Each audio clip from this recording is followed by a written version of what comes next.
วติงเป็นบ้านดอกปีดา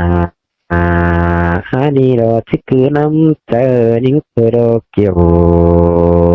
ช่วยดอกไอ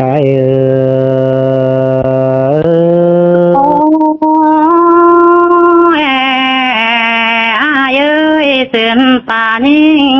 มาไก่ซื้อเป็งใส่ดาโน่นนี่อายุจื้อดาสามคันก็คุยเรื่องเสียงน้องแล้วนี่เป็นยุ่งร่างเลยโอ้ยมิงเนื้อเนยตาบาเสืองคาดว่าเด็กยังไม่ดอกว่ากาเนื้อตาบาแป้งไปไกลหามึงนี่ที่เกิมเกิดตาถอยรอเลยเนื้อจูหักละเด่นดักเมืองไกลดาเนื้อ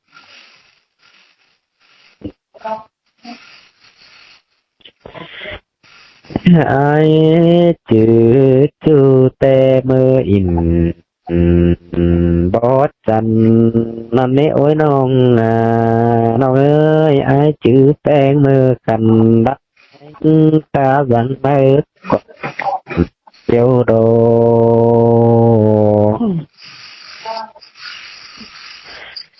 ที่ได้จือหนูข้าคิวรอโกนอยู่ไหลเจ้ารอไอ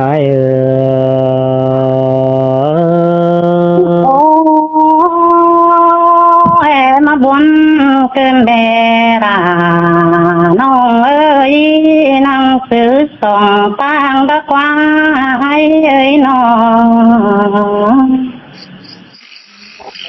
โอ้ยโอ้ยดังเสียงกันเด็ดดาให้ลงมาขวดเจอเย้ยตาได้โอกันกว่าเดียนแต่ปันยังได้เฟือดแค่เนื้อจูว่าเด็ดตาได้อาโนมวนนี้ล่ะน้องเอ้ยได้ยินเสียงมาเสยนี้อายเอ้ยน้องโอ้ยโอ้โอ้ยมิงเนื้อเลยตาบาได้โอกว่าไหมกันเปปันดังใดเพื่อก็เลยเนื้อจัวกลาแล้วคนเตี้ยหัวใจรอไอ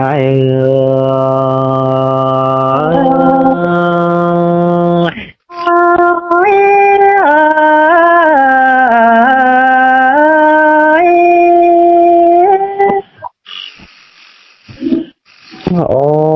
ยโอ้ยอายมึงก็จังแห่มาเดือให้โตเรือดูกัน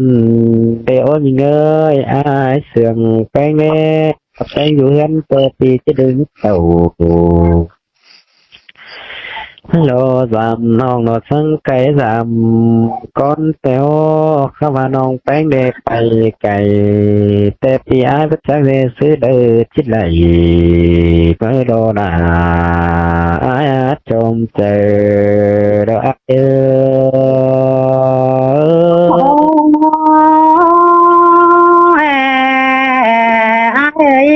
บาร่วงแห่ถึงกัน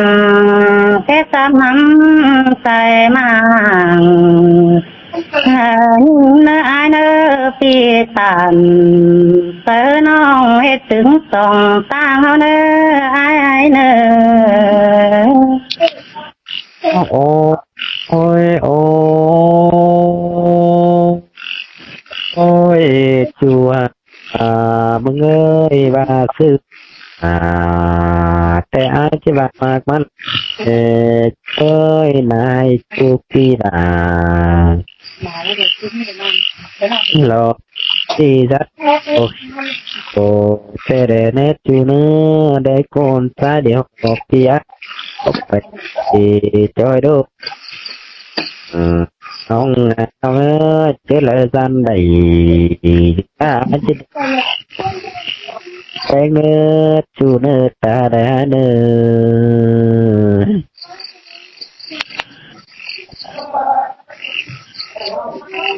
เจอนันอายมาตาม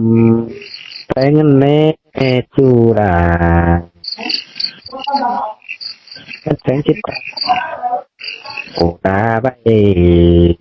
ดอกเป็นโอ้ตรงนี้จะได้ดอกอาน้องเอาเก็บกระโดดดมบางดีเดี๋ยวเอาทุกปักเอ๊ะกันดอกมุนปั้น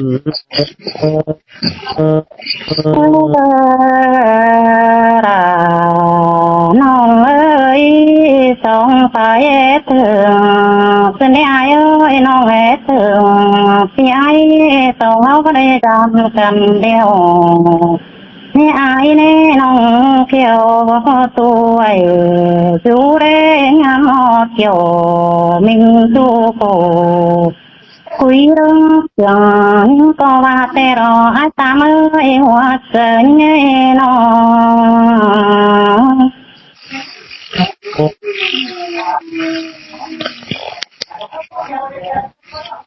โอ้ยพวกนี้นะเย้ยส่งเอานี่วิตามเดี๋ยวน้องสอบไปสนอี